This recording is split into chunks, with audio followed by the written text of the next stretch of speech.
Hi అండి, welcome to అమ్మమ్మ వంటింటి రుచులండి. నేను చేయబోయే రెసిపీ ఏంటంటే పప్పు తోటకూర అండి. ఆ పప్పు తోటకూరని ఎలా చేయాలి ఏంటన్నది చేసి చూపిస్తానండి. మీరు మాత్రం నా వీడియో అయిపోయే వరకు ఆ వీడియోని చూస్తే దానిలో కొన్ని టిప్స్ చెప్తానండి. ఆ టిప్స్ మీరు ఫాలో అయ్యారనుకోండి, ఆ రెసిపీ పర్ఫెక్ట్గా వస్తుందండి మీకు. ఇప్పుడండి పొయ్యి వెలిగించుకుని ఇలాగే బాండీ పెట్టుకుందామండి. బాండీ పెట్టుకున్నాక కొంచెం వాటర్ పోసుకుందామండి. నేను కరకప్పుకి కందిపప్పు తీసుకున్నానండి. ఆ కందిపప్పుని కడుక్కుని పక్కన పెట్టుకున్నానండి. ఇలా వేసేసుకోండి కందిపప్పుని కూడాను. కొంచెం పప్పుని ఇలా వీటెక్కనిద్దామండి. ఇదిగోండి కందిపప్పు ఇలా ఉడికిన తర్వాత కొంచెం సగం హాఫ్ బాయిల్ అయ్యాక నేను తోటకూరని ఇలా ముందుగానే కొమ్మల్ని ఉప్పు నీళ్ళలో కడుక్కునండి ఇలా ముక్కలుగా కోసుకోండి. ఈ తోటకూర మా దొడ్లోదేనండి, కుండీల్లో జల్లుకున్నాను. బాగుంటుందని పాలకూర తోటకూర అవన్నీ నేను జల్లుకుంటానండి. అలా అయితేనే చాలా టేస్ట్గా ఉంటుందండి. మందులు వేయనియండి ఎన్నిగును, అందుకని నేను ఇలా జల్లుకుని ఇలా వండుకుంటానండి. మీకు కూడా చూపిస్తున్నానండి. ఇప్పుడు పెద్ద కాయ టమాటా తీసుకోండి. ఆ టమాటాలని సన్నగా తరుక్కుని ఇలా వేసేసుకోండి. ఇలా వేసుకున్నాక మళ్ళీ 5 నిమిషాల నుంచి 10 నిమిషాల వరకు ఇలా మూత పెట్టేసేయండి. తోటకూర కూడా పప్పు ఉడికాక తోటకూర టమాటా పెట్టానండి. అవి కూడా ఇలా మెత్తగా అయిపోయిన తర్వాత మనం ఉప్పు కారం అవన్నీ వేసుకుందామండి. సరిపోను 1 స్పూను సాల్ట్ వేస్తున్నానండి.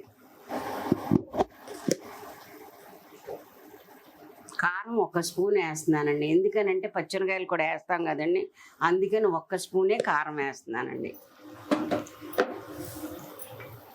ఇప్పుడు దీన్ని ఒక్కసారి ఇలా కలిపేసుకున్నాను ఉప్పు కారం వేసాక.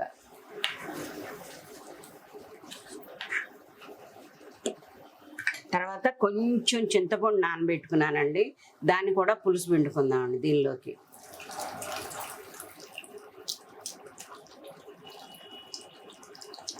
అలా పిండుకున్న తర్వాత తోటకూర అన్నీ మెత్తగా ఉడికినాయి కదండి. ఇది కూడా కొంచెంసేపు మగ్గితే దగ్గరకు వచ్చాక గుజ్జులాగా అప్పుడు తాలింపు పెట్టుకుందామండి.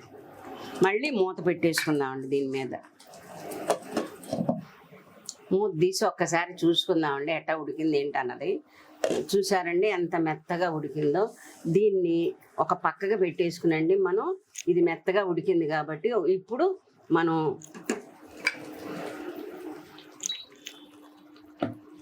తాలింపు కండి ఒక కడాయి పెట్టుకుందామండి. దీనిలోకి 2 స్పూన్లు ఆయిల్ వేసుకుందామండి.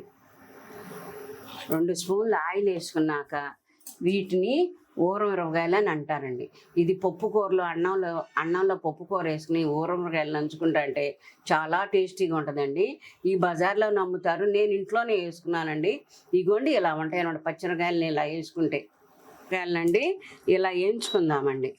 ఇలా వేయించుకుని వీటిని కూడా పక్కన పెట్టుకుని మళ్ళీ తాలింపుకి రెడీ చేసుకుందామండి. ఎందుకండి ఇలా పక్కన పెట్టేసుకోండి. అసలు తింటుంటే ఉంటుందండి పప్పు తోటకూర ఈ ఊరగాయలు చాలా టేస్టీగా ఉంటుందండి. మీరు ఒక్కసారి ఇంట్లో ట్రై చేసి నాకు ఎలా ఉంది ఏంటని కామెంట్ చేయండి. ఇదిగోండి మిరపకాయలు 2 వేస్తున్నానండి. కొంచెం ఆవాలండి, అవి చిటపడమన్న తర్వాత కొంచెం జీలకర్ర కూడా వేసుకుందామండి. జీలకర్ర వేసుకున్నాక ఇదిగోండి పసుపు 1/2 స్పూన్ వేస్తున్నానండి.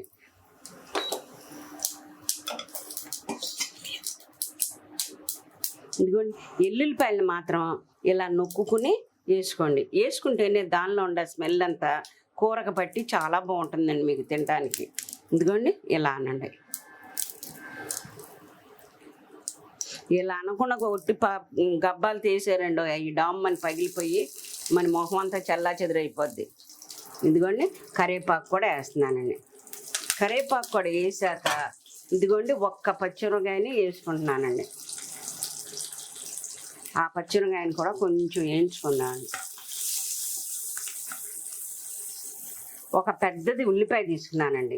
ఆ ఉల్లిపాయని ఇలా సన్నగా ముక్కల్లా కోసుకుని కొంచెం ఎక్కువసేపు ఉల్లిపాయని మాత్రం. ఈ పప్పు తోటకూర మీరు మీ ఇంట్లో కూడా ట్రై చేసుకుని టేస్ట్ చేసి ఎలా ఉందని కామెంట్ చేయండి. కామెంట్ చేస్తేనే కదండి నాకు తెలిసేది. నా వీడియోని మీరందరూ షేర్ చేసుకోండి. షేర్ చేసుకుని నాకు లైక్స్ కొట్టండి. నా వీడియోని కొత్తగా చూసే వాళ్ళు ఉండారనుకోండి, వాళ్ళందరూ కూడా సబ్స్క్రైబ్ చేయాలండి.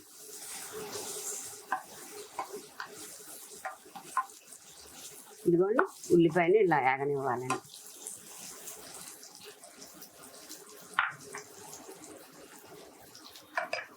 కొంచెం ఇంగు వేసుకుందామండి. ఇంగు వేసుకుంటే చాలా టేస్టీగా ఉంటుందండి. మంచి స్మెల్ వస్తుంది, మంచి టేస్ట్గా ఉంటుంది తినేటప్పుడు కూడాను. ఇదిగోండి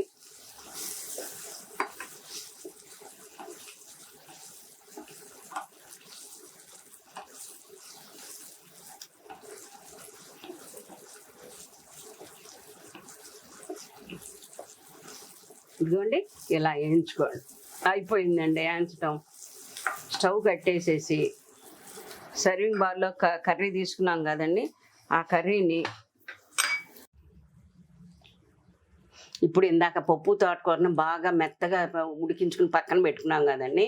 ఇప్పుడు ఈ తిరమాతను కూడా దీని మీద వేసేసుకోండి. తిరమాతను వేసుకుని మొత్తం ఒక్కసారి మిక్స్ చేసుకోండి. ఇలా ఈ స్మెల్ ఎంత ఇదిగా ఉంది చూడండి, ఎంత కలర్ఫుల్గా ఉందో, తినడానికి ఎంత టేస్టీగా ఉంటుందోనండి. మీరు కూడా చూడండి ఎలా ఉంది ఏంటనేది టేస్ట్ చేయండి. ఇదిగోండి అయిపోయిందండి.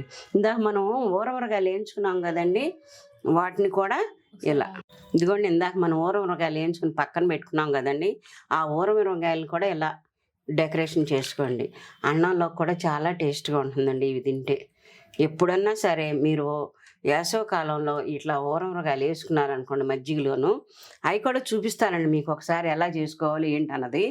ఇదిగోండి ఇలా పేర్ చేసుకోండి, చాలా బాగుంటుందండి మీరు తినేటప్పుడు టేస్టీగాను.